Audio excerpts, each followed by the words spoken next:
Now, before I start, let's go ahead and continue what we did in the first beginning of like the last video that I did about Yu-Gi-Oh. I shuffled these. Draw. Ooh, Legendary Ocean. Let's see. Legendary Ocean. This card's name is treated as Yumi. Downgrade all water monsters in both players' hands and on the field by 1 level. Increase the attack and defense of all water monsters by 200 points. It's crazy how I have this card in my deck and I only got, in this little deck, I only got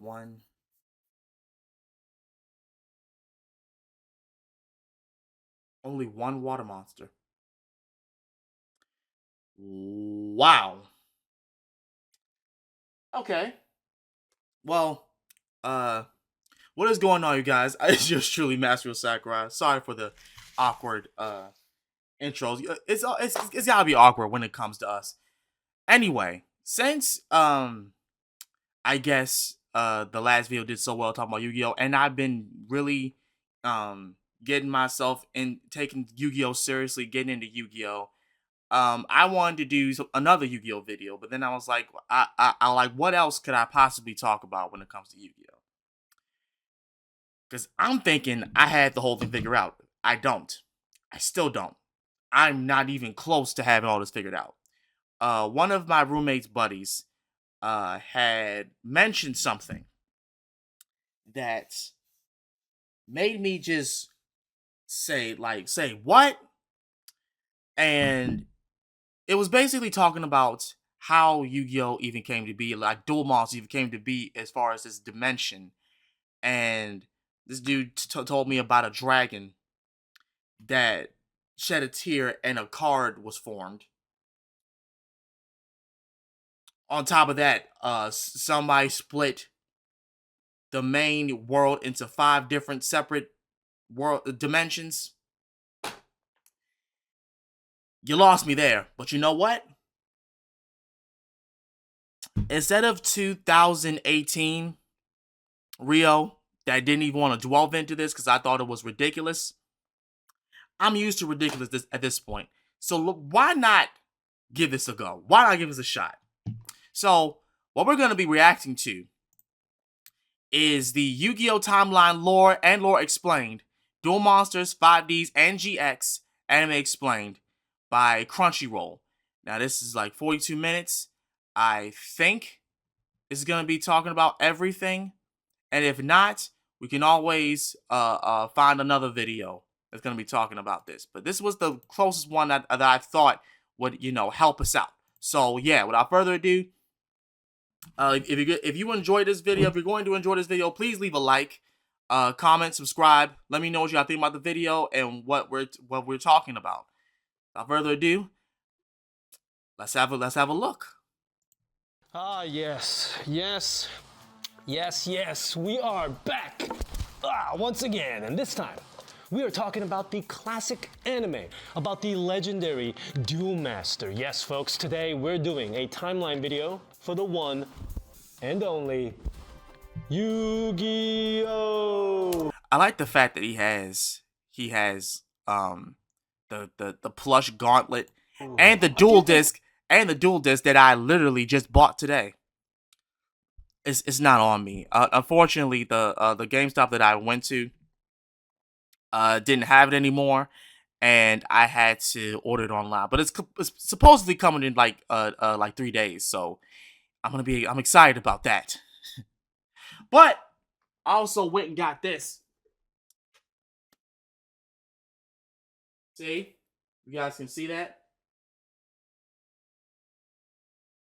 Found that at the mall, along with 3 other pop figures. This one along with the other 2 that are sitting right here. Yeah, I got Jade and Yuki. I might get Yugi. I might just get Yugi. Or whatever. But yeah, let's continue. To keep in mind before we start, compared to other series we've done timelines like Evangelion, where the many timelines all play a part in the grand narrative, YuGiOh was a series made to sell cards. YuGiOh Duel Monsters, GX, and 5DS, tons and tons of people worked on these shows and plots, and canon for kids anime isn't gonna be as consistent as the other series. And there's not too many hard dates, so we'll do our best to spell it all out for you. Right. We're only covering the first 3 shows because Zexal, Arc 5, and Reigns are supposedly separate canons. Before people send me to the Shadow Realms for my pronunciation, YuGiOh Zeal is the original Japanese pronunciation, but in the Zeal. dub it is pronounced as Zexal, which is what I will call. Okay. Because the crazy thing is, I've been calling it Zexal since it was announced, but it's called Zeal. Okay. Question answered. YuGiOh Zeal, aka Zexal. But some people have speculated that there was in fact a timeline split where we have a 5D's timeline and another timeline where Zexal and Arc 5 takes place. This is possibly due to Kaiba Corp and Seto Kaiba dying, NRD. You know what? I'll get back to that. Huh? Anyway, Season 0 is also not included in this timeline, and the characters from previous series who show up in Arc 5 are considered to be from alternate dimensions and not actually the same exact people from their respective series. Oh, wow. Also, while we're using the English names, we're going by the dates given by the Japanese version of the series. Okay. Many dubbed episodes of GX and 5DS were cut, and some timeline facts were only stated in those cut episodes. Furthermore, when it comes to the original show, everything that takes place in the 1000 BC period was changed to 3000 BC in the dub for some unknown reason. Now, with all that's out of the way, it's time for children's card game anime lore. Also, it's time to, the duel, that whole bit. Okay, let's do the same old gag where I turn the board around. Spin this around. I'm just gonna, okay. Whew, yeah. Sit back down. By the way, this dual disc cuts into your wrists. Fun fact. Oh. It hurts. Also, this cuts into my fingers. Also hurts. I'm doing this for you, kids. I'm doing this all for you. Not cuts into your wrist, and I just bought it. Oh man. I hope that's not the case for me. I mean, granted, how this was made 5 years ago, so whatever happened, I hope it's fixed. I hope that's fixed. This was made like 5 years ago. So I'm late. I've been watching regular YuGiOh. I'm on like season 4. And I'm trying to get to GX because I want to rewatch GX. But yeah. That's crazy though. Just finding that information out alone already is just wild. The earliest time events in YuGiOh are known to have taken place in the anime canon roughly around 8000 BC. There are 2 separate incidents to mention that comes from the original YuGiOh and the 5DS series. The first comes from OG YuGiOh with the mythical Atlantis. In the YuGiOh canon, it was an advanced society where people lived happily together with the spirits, which were the real-life duel monsters. Long story short, Atlantis got destroyed because people's desires turned their hearts dark and they lost their connections to the spirits. Damn. It's like capitalism. The Atlantis. It's crazy that I'm on that season and I haven't even seen or heard of that lore just yet until just now. Oh my god. I'm immediately going back to watch YuGiOh as soon as I'm done with this recording. The story was basically a minor part of a filler arc, whereas 5D's incident at least played into the show's lore a little more. Way before there were special mega cards, Yusei Fudo and the motorcycle riding gang could use the actual Crimson Dragon and Crimson Devil, aka Red Nova, fought in Nazca. An ancient signer, a 5D specific term, helped the Crimson Dragon seal the Crimson Devil away. You following me?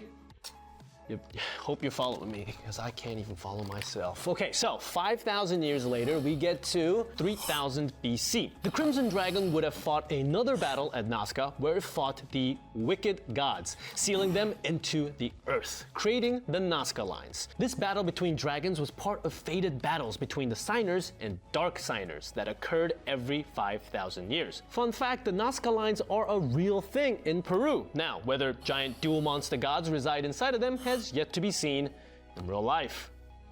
Hopefully we don't see any of that. Me now too, we jump yeah, ahead a couple thousand more years to a, 1000-ish BC. It's not really 1000 BC, it's 1000-ish. Okay. This one was 3000 BC in the dub. So this is where a lot of the lore and history from the original Yu-Gi-Oh series dealing with the pharaohs and the Millennium Items in ancient Egypt all takes place. Okay. Before Atem, aka Yami Yugi, aka Other Yugi, aka the Pharaoh, aka Yugi Boy but with bomb-ass eyeshadows, his father Aknam Kanan was in charge and he had a contentious relationship with his jealous brother Akhenaten. At first things were peaceful. Atem was born, but their kingdom fell under attack. Aknam Kanan wanted peace, but Akhenaten felt violence was necessary. When the threat grew too great, Akhenaten suggested creating the Millennium Items from the Millennium Spellbook to help protect the kingdom. What he neglected to tell his brother was that there would be a sacrifice, and the sacrifice would require 99 lives. A sacrifice Akhenaten secretly carried out, what's referred to as the Kul Enna Massacre. Now, the kingdom was saved, but when Aknam Kanan found out about the human sacrifice, he got really depressed, and then he died. Now, aside from the creation of the Millennium Items and the whole fate of Egypt changing, the Kul Enna Massacre led to two things. Atem would eventually become the pharaoh, and Bandit King Bakura, the original entity of the spirit inside regular Bakura's Millennium Ring, had its own sentience separated from the Bandit King, who witnessed the tragedy as a child firsthand. This Oh would my set up God. his path of vengeance. Totally not convoluted at all. Again, I'm immediately going to watch Yu-Gi-Oh right at this recording. There is a lot that I did not remember, and I definitely didn't know about this lore. I'm here for the lore. So I finally got my answer as to what spirit is Bakura's evil spirit. The Bandit King? Oh my God. A very basic, simple card game story. During this time, dual monster cards didn't even exist yet. So how did the Pharaoh, Bandit King Bakura, and Priest Seto, who isn't Seto Kaiba, and others duel? Via giant stone tablets, which could summon apparitions of monsters, of course. We'll quickly summarize the important duels that happened. Bakura raided Atem's father's tomb, causing Atem to summon Obelisk the Tormentor and demolishing his ass. Then you had the Battle King Bakura lose again to Mahad, a priest who served under Atem. However, to win, Mahad merged with this Ka, a dual monster spirit, becoming the Dark Magician. The Dark Magician. Yeah. There's a fun fact. Dark Magician was at one point just some dude. Yeah. Now, Bakura managed to win one over Akhenaten, infusing him with evil in the process, somehow creating Blue Eyes White Dragon. Yeah, even Blue Eyes White Dragon was just a dude. Some more stuff happened, and this all leads to Bandit King Bakura and Atem's second Ka battle, in which Atem is defeated, setting off a chain of events eventually leading to the big bad of the Egypt, aka Dawn of the Duel arc. So, it turns out Yami Bakura, who had been manipulating events behind the scenes, was actually being used as a vessel by Zork Necrophades, a great evil god whose power was tapped into to create the Millennium Items. Yeah, totally normal stuff. So anyway,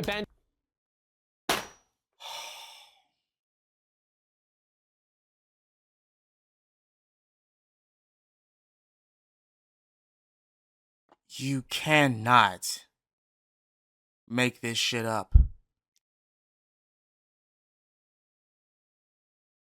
So throughout the entire Yu-Gi-Oh timeline, humans were dealing with spirits, monsters, creatures beyond their understanding and control, and were sealing them and were using their powers to gain power. and a children's card game was born out of it. Good God. And the king summons him and takes the combined efforts of Atem, Priest Seto, regular Yugi, regular Kaiba, and friends who, if we've forgotten to mention, would have experienced these events via Memory World to take him down, which involves nonsense like the Pharaoh becoming the Black Luster Soldier and fusing with Blue Eyes Ultimate Dragon from Season 5, Episode 46, as well as the good guys summoning the Creator of Light. It was in the middle of this climactic battle we found Yami Yugi's real name was Atem all along from Season 5, Episode 47. After the battle, Yugi and pals return to the real world and Atem names Priest Seto the next Pharaoh before crumbling to dust. And wow. That, folks, finished our time in ancient Egypt and 1000 BC. But as an aside, elsewhere, Leaster, a secret society type group from 5Ds, first formed. So somewhere like around here maybe? Yeah. On another note, in an unknown time in the past too, around, I don't know, YuBel from GX and the original Supreme Kings were living their first lives in Neospace. That makes total sense, right?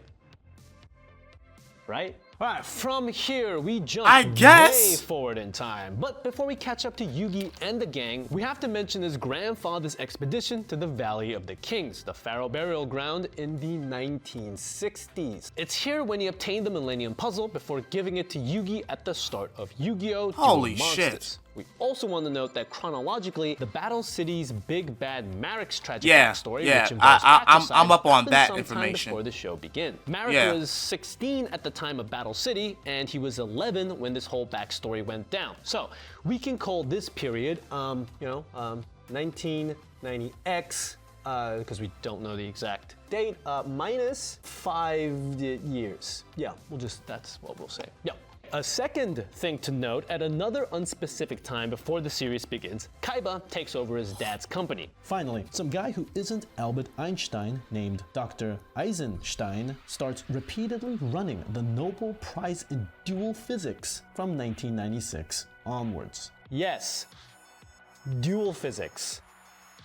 E equals MC dual. Down here, 1996, I guess. Kazuki Takahashi started the original manga in 1996. I was getting ready to say, that's not Yu-Gi-Oh time. And Yu-Gi-Oh! Duel Monsters, the anime, started in 2000. Not many hard dates are given, but the events of the show can be assumed to happen around this time, which we'll call 1990X.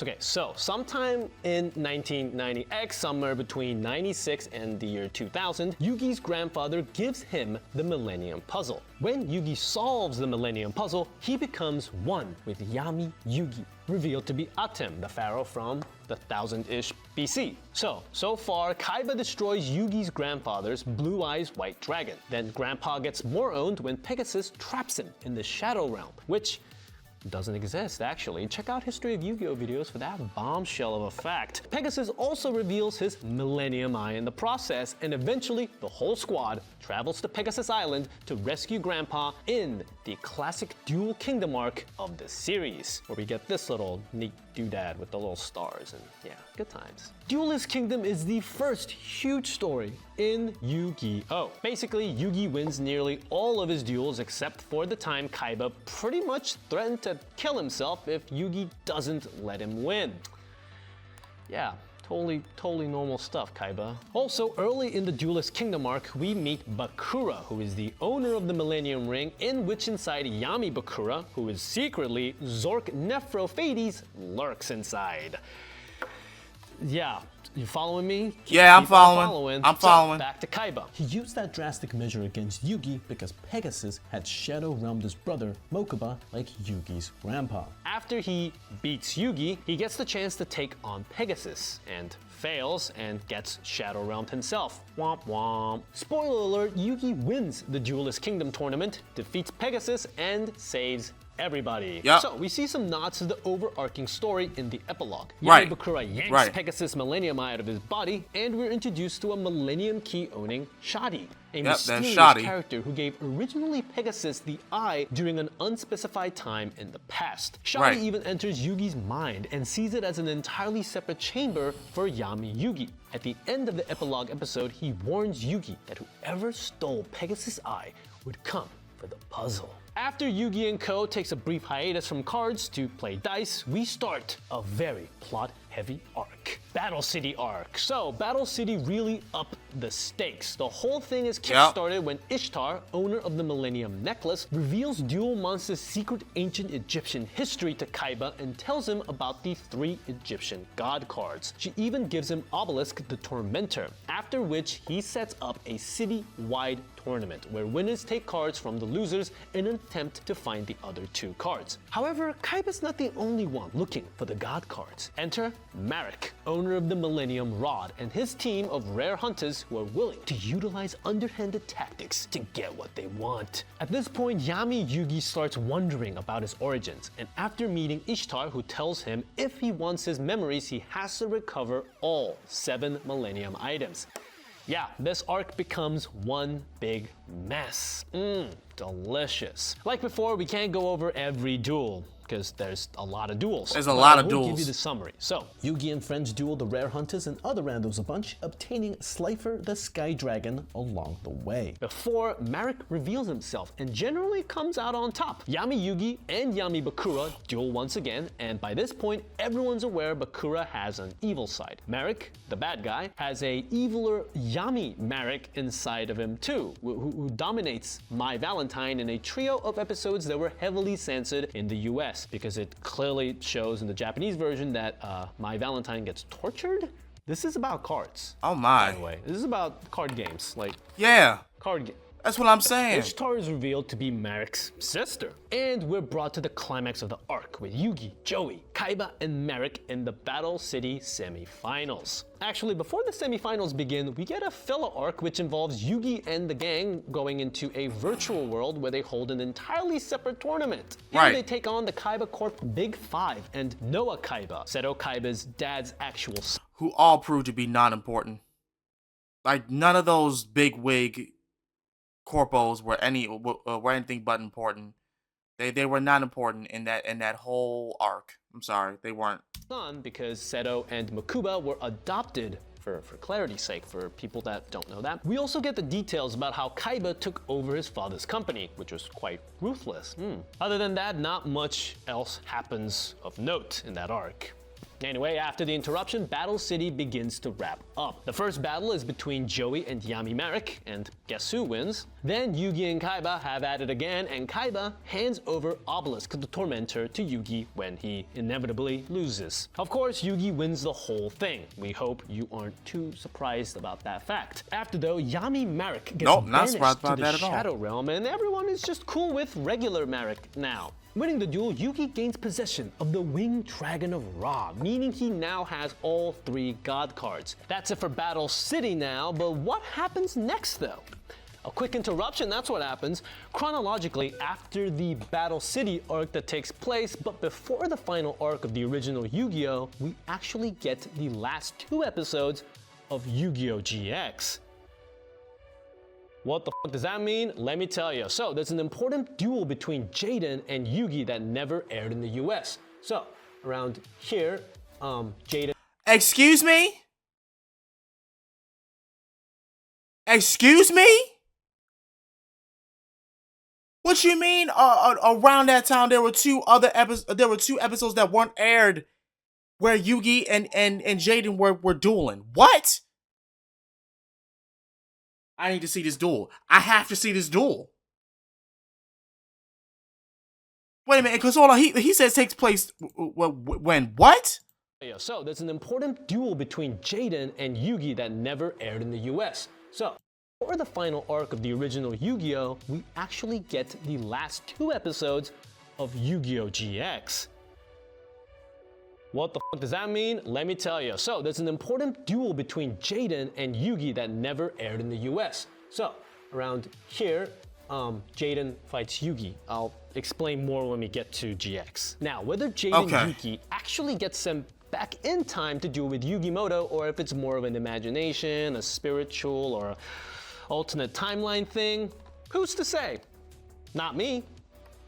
I'm just some guy. Anyway, putting that aside, we ask again, what happens after Battle City? Well, back-to-back filler arcs, of course. Haha.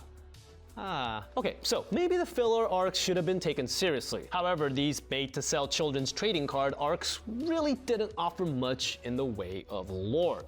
But that Atlantis bit we mentioned earlier does come from this Walking the Dragon arc though, which is a hefty 40 episodes. In summary, Yugi Boy gets his god cards yanked and I'm on that part. Leaving Yami Yugi by himself. The gang eventually travels to Atlantis for like a second and leaves it in pieces. Yugi and Yami, who again is Atem, agrees to find out Yami's past together. This would lead us straight into the final arc, but instead we have a filler tournament that Yugi obviously wins. Really, believe us when we say nothing happens. But there is a guy called Abe the Monkey Man, though. Shouts out to Abe the Monkey Man. So here's the thing about the final arc. We already talked about most of it. It's the Dawn of the Duel arc, which largely takes place in the past, or at least a reimagining of the past called Memory World. So at this point, Bakura's trapped in the Millennium Ring and Yami Bakura begins to make his move. Secretly hitches a ride with Yami Yugi to the past, because Millennium items can just do that, I guess. And an episode later, Shandi sends out regular Yugi and Ko first into Yami Yugi's mind and then eventually to the past with his Millennium Key. What happens next though? Well, pause the video and go back to when I talked about the 1000-ish BC section when you get up to this part. Okay. Like a real life time travel, but I'll show you in visually what happens. So around, so this is when Jaden fights Yugi, and around here, which will be again 1990X, I get it, question mark. Yugi and the gang with Bakura go back in time using the Millennium item. So here's some little dotted line for time travel. So this is when Yugi and the gang with Bakura. Yeah. They all go back in time to 1000-ish BC, see Atem, and help him defeat the great evil. But once again, I don't know if this is actually a timeline travel, but or an alternate dimension. So technically, everyone's spirits are sent to a recreation of the past, like I just said, as opposed to being there directly like a time travel situation. A similar version of these events occurred in the real 1000-ish BC, but obviously without Yugi and the gang. And it's not quite clear whether the actual past was changed or if it was only in this new version. A divergent or a duplicate timeline? Whatever you want to call it, it was made to sell cards for children, and it wasn't so deeply thought out. We get a few epilogue episodes that center around the only two people in the series that have yet to duel, Yugi and Atem. Yugi wins. Atem fades away, and the Millennium items disappear due to plot. Fun fact though, in 2016, YuGiOh Dark Side of Dimensions, a movie, came out. And in that story, we have Kaiba digging up the remains of the Millennium items, recrafting the puzzle so that he can meet Atem again to fight him, to beat him, because, you know, Kaiba is Seto Kaiba, and he loses, but then after that, at the end of the movie, Kaiba actually sends his own consciousness straight to the afterlife in ancient Egypt to duel Atem once again, because he needs to prove to, I don't know, himself, I guess, that he's the greatest duel master of all times. Yeah.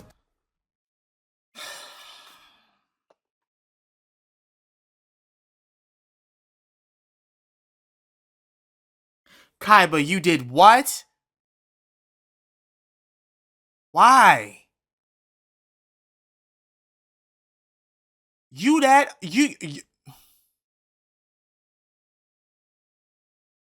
if needed to prove something just to show off was a person.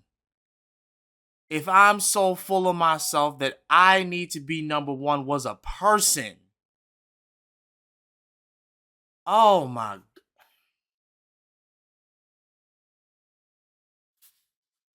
Insanity. Kaba, you're insane. God. Kaiba. Seto Kaiba. So, roughly around 1990X time, in GX though, Chancellor Shepard taught Zane Trussdale how to use the Cyber End Dragon. Maybe we'll be able to update the timeline in the future, but that's the end of Yu-Gi-Oh! Duel Monsters for now. Fear not though, there's still Yu-Gi-Oh! GX and 5D, so let's chaz it up and get down to Yu-Gi-Oh! GX. GX is set 10 years after the original series ends, not counting the events of Dark Side of Dimensions. We can call this GX period 2000X, and acknowledge that it could be anywhere in between 2001 and 2009. So it's never stated exactly when Duel Academy was made. And something that makes its history more tricky is that in the dub, Seto Kaiba is said to have established Duel Academy, which makes it feasible that it was built in that time frame. However, originally the ancient Kagemaru, antagonist of the first major GX arc, was its founder. Not existing in the original show, it's hard to say when it was really built. Also, sometime before the series began, Kagemaru locked away the sacred beast inside the sacred gate inside the school. Sometime around this time? Yep.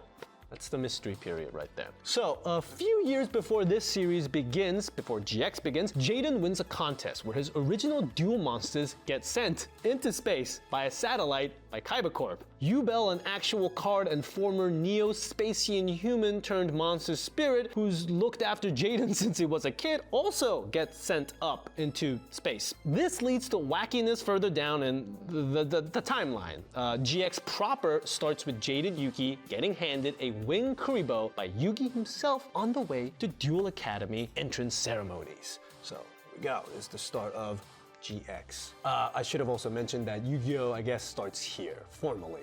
Yu-Gi-Oh!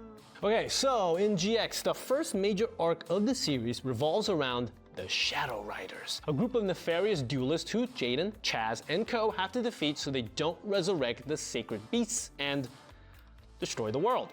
Of course.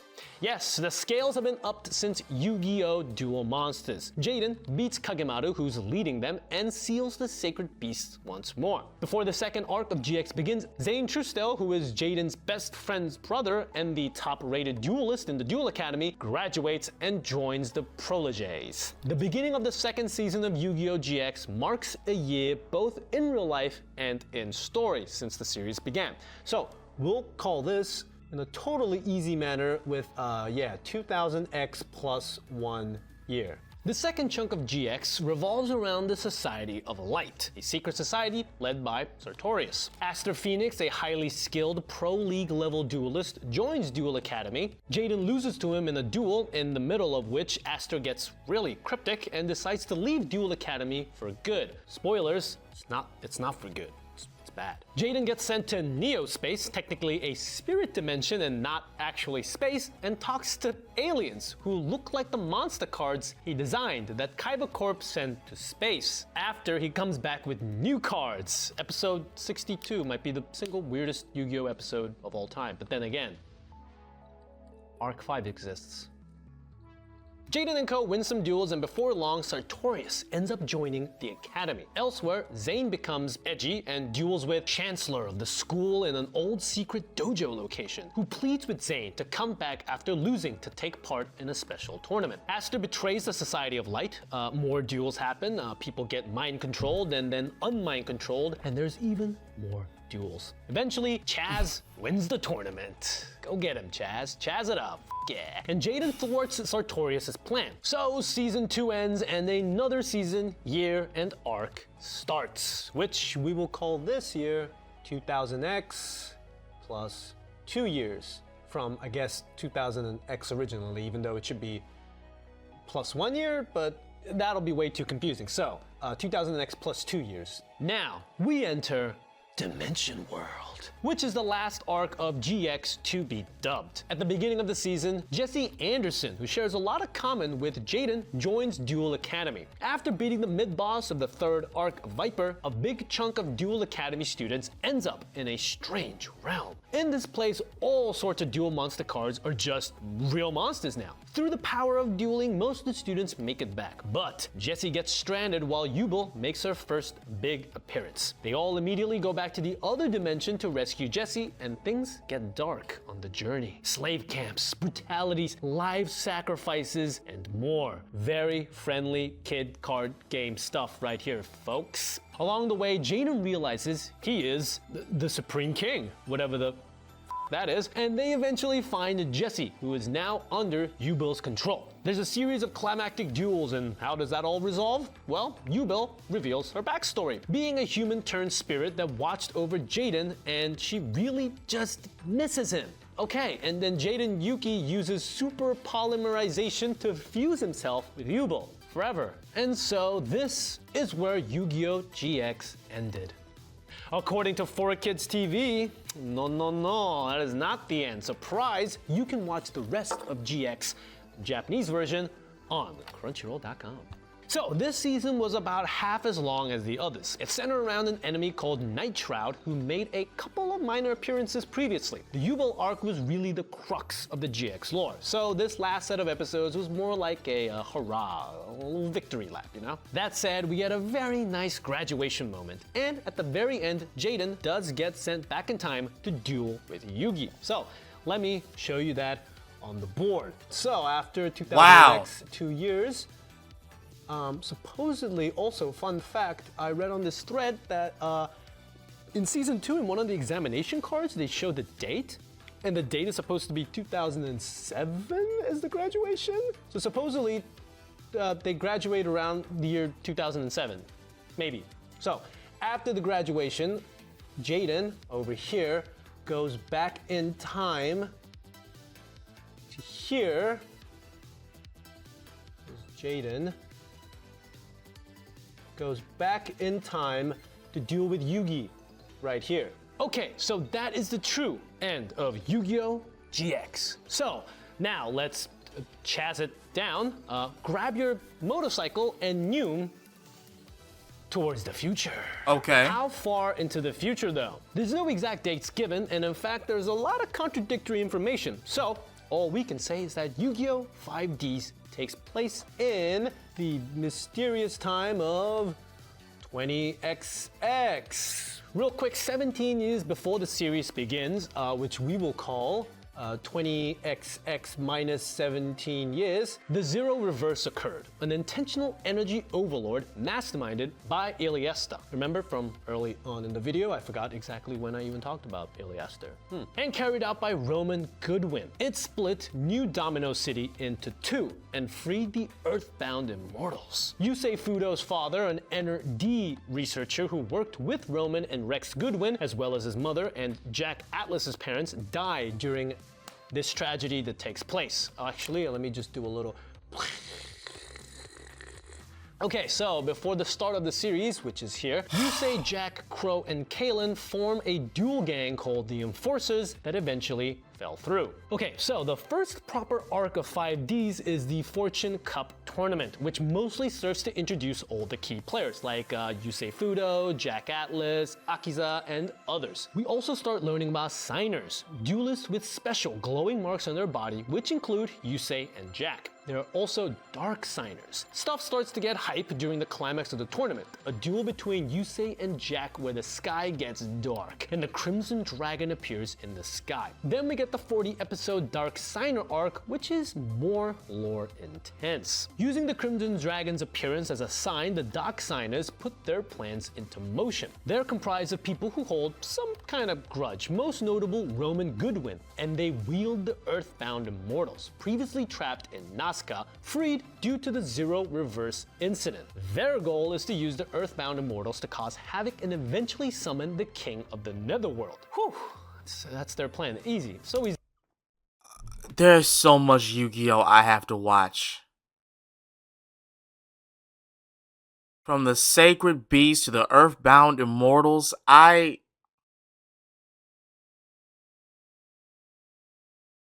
New Domino City being split in half. Now it makes sense.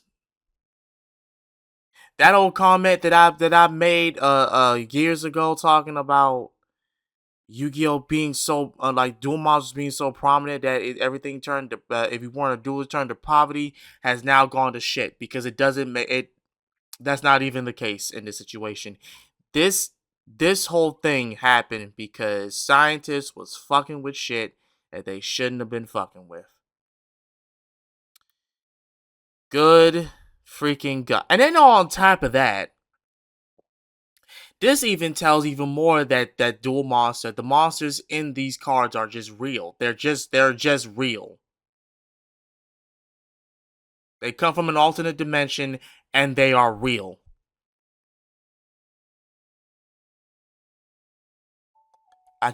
Hold on, I'm sorry. My phone is going off. I don't know why it keeps doing that. Sorry. Continue.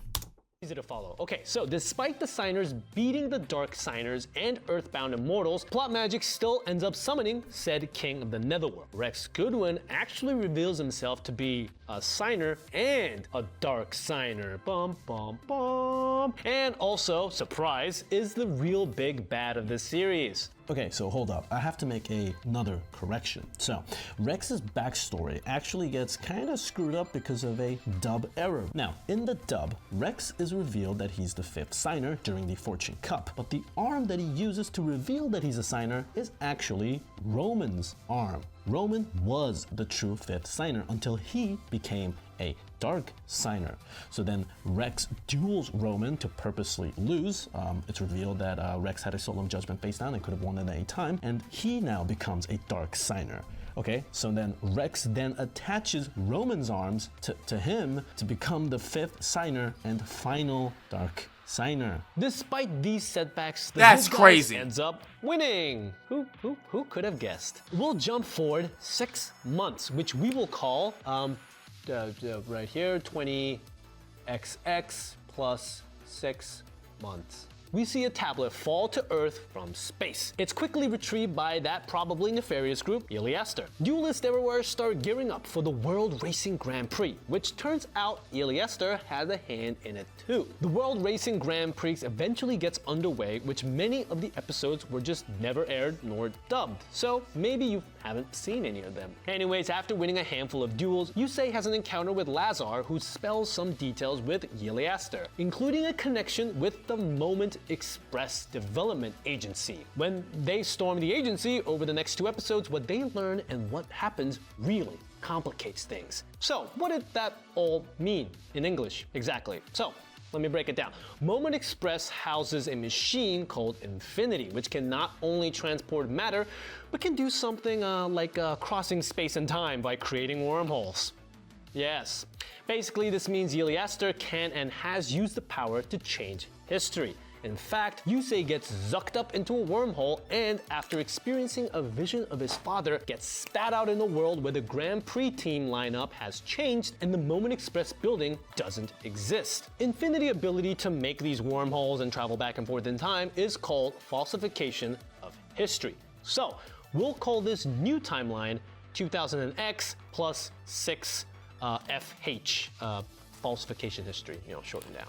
So, the way it seems on this board is, so we go down here, and then right here is when the Infinity Stone, haha, that's a joke, Infinity Wormhole gets created. Yusei falls into it, and pop, out a new timeline, 2000XX plus 6 falsification of history, sorry, yeah. Despite this, timeline shift, the tournament continues, and Team Yusei wins, even when it's revealed that the finalist is the Emperor of Iliaster. Again, another shock. The dubbed version of 5Ds ends right here, but like GX, the truth is out there, which you can watch on Crunchyroll.com. Okay, so what happens past the dubbed version? Well, turns out there's something called the Ark's Cradle, and it's about to fall on New Domino City. A league of various antagonists throughout the series, led by Zone, get in the way of Yusei and Co. trying to stop it. After all the bad guys get beaten or converted to good guys, Yusei and Zone have their final duel. But there's still more surprises in store. First of all, Zone is Yusei from the far future. Or, as it's revealed, he did some future plastic surgery and decided to look like Yusei and act like Yusei to save the rest of humanity. More on that in a second. So, even with all that effort, Yusei wins and Zone is humanized at the very end, sacrificing himself to save everybody in Yusei's place. Okay, so we're treated to a couple of epilogue episodes that take place 6 months after that. So we can call this 20XX plus 1 year false historification. Yeah, so Yusei duels Jack one last time, winning. And before watching everyone set off on their new journeys, Yusei becomes a scientist just like his dad, creating a new energy system that'll help everybody and hopefully not blow up and destroy the world. And we get to see a clip 8 years into the future, which we will call 20XX plus 9 years false historification, where we see glimpses of Jack, Akiza, and the others' future. The end? Well, yes, but we have 2 loose ends to go over before wrapping up this timeline video. So, first off, what about Z1's future? Well, he came 200 years from the future, so we'll call this time 2200XX. Oh my god. Math works. Basically, from what I can tell, I think it's before the infinity thing happens, so it's on this timeline, around here, 22XX is when, you know, the timeline that's Z1's time, and then Z1 sent back himself and his agents around this time, or around here? Or here? Not 100% sure, but he does send himself and 4 other agents back from the year 22XX back in time. So at some of these points, yeah. Wow. So it turns out that Z1 and the gang is impervious to the falsification of history events. So I guess we can assume that 22XX is the same future for both the 20XX and 20XX false history timelines. I'm trying to think. Maybe it goes back like here, and then the tragedy doesn't happen, and then we get possibly a 20XX good timeline? So that's the last bit of major canon in the YuGiOh Duel Monsters timeline. But then again, one last thing we have to get out of the way before letting you go. How do we know 5D's canon? So GX has enough characters from the original come through that we can definitely consider it canon, even if certain details don't hold up under scrutiny. Okay, so the thing with 5Ds is that it's so far into the future and has its own mythology with signers. That's why many people don't consider it part of the canon.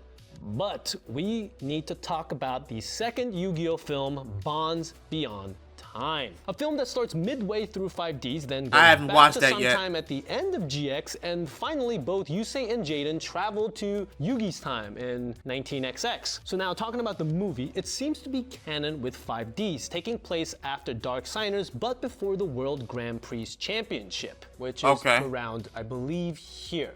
So the main baddie in that movie is Z1's lackeys called Paradox, and Paradox, I believe, uses one of those rare dragon cards. I think that card takes them back in time, and so Yusei goes back in time after graduation and after Jaden fights Yugi. So Yusei meets Jaden, they duel again, and then the same guy, Paradox, uses that ability to time travel again, and then they time travel to around here to meet Yugi. Okay. So, Yusei, and Jaden. Okay, so the weird thing is that Yugi acts like he's never met Jaden before, which is false because, as we all know, at the end of GX, right here, Jaden goes back in time and fights Yugi, right there. And then they meet again. But also, this could be a thing where Jaden and Yusei went to an alternative past, not actually this timeline past. So that's why I didn't mention it when we're first making the timeline. Oh, this is a lot. This is a lot. Oh, wow. And this is only talking about the three seasons. Yu-Gi-Oh, GX, and 5Ds. Like, it's only talking about these three.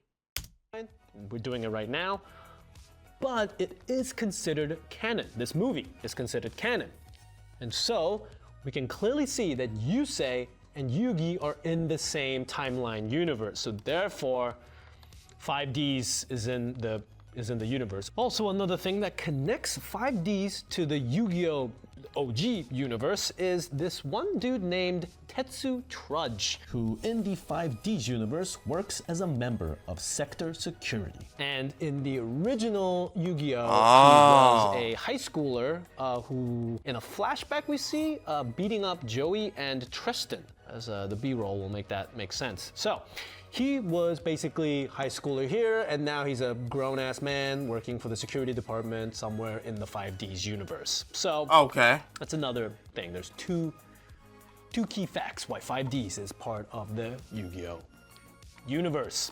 That is it, folks. Well, not obviously, because we didn't include Zexal, Arc 5, and Brains. So I guess it really isn't it. So, okay. So I know I said I'll get back to how Zexal and Arc 5 is all connected, but here's a short breakdown. So apparently, this is from a YouTuber named @YuGiOh Everything, but he thinks that sometime after GX, Kaiba and Kaiba Corp is no more, and the NRD moment isn't created, and so it doesn't cause a giant world-splitting event. So that's why in the Zexal world, there's no bikes, there's no synchros. So now, you might say, Tim, isn't that just an alternative universe somewhere else, unconnected? But no. You see, in episode 15 of Zexal, we see the main character go into a temple, and he sees old legendary dual monster statues, like Dark Magician and Dark Magician Girl, Blue Eyes White Dragon, Red Eyes Black Dragon, and others. So, which shows that the original Yu-Gi-Oh! World existed in the Zexal world, which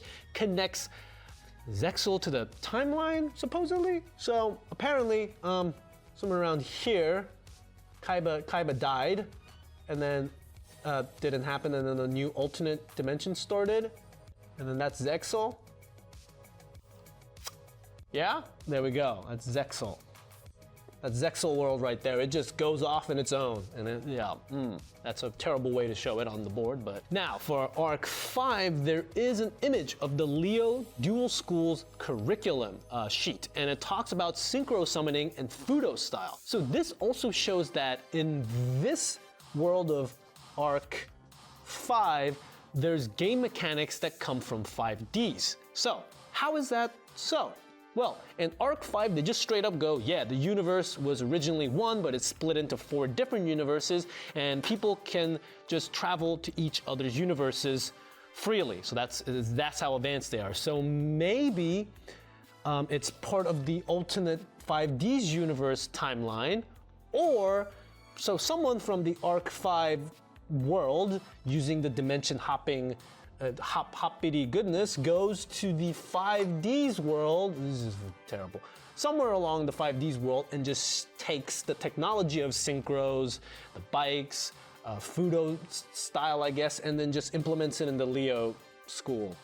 God, this board is looking terrible. Oh, fun fact, in Zexal, they say the entire universe was created from a dragon called Number 100. Yeah, that. So, okay, so. In the Leo school. God, this board is looking terrible. Oh, fun fact, in Zexal, they say the entire universe was created from a dragon called Number 100 Numeron Dragon. So, I'm just gonna go and add this right here. 000 BC, the universe was created by a dragon. Okay. Well, so I'm pretty much done, okay? So here's the totally not completed and convoluted timeline of the Yu-Gi-Oh! Timeline universe. And if I made any mistakes or mispronunciations of names like I usually do, please let me know in the comments down below so I can read them and cry in the shower once again. So, thank you. Thank you once again, sir, for explaining that to me. So, as he had probably explained, this was 5 years ago that he explained this. A dragon created this universe, and by the time Zeal came around, motherfuckers could cross dimensions at leisure and duel. Wow.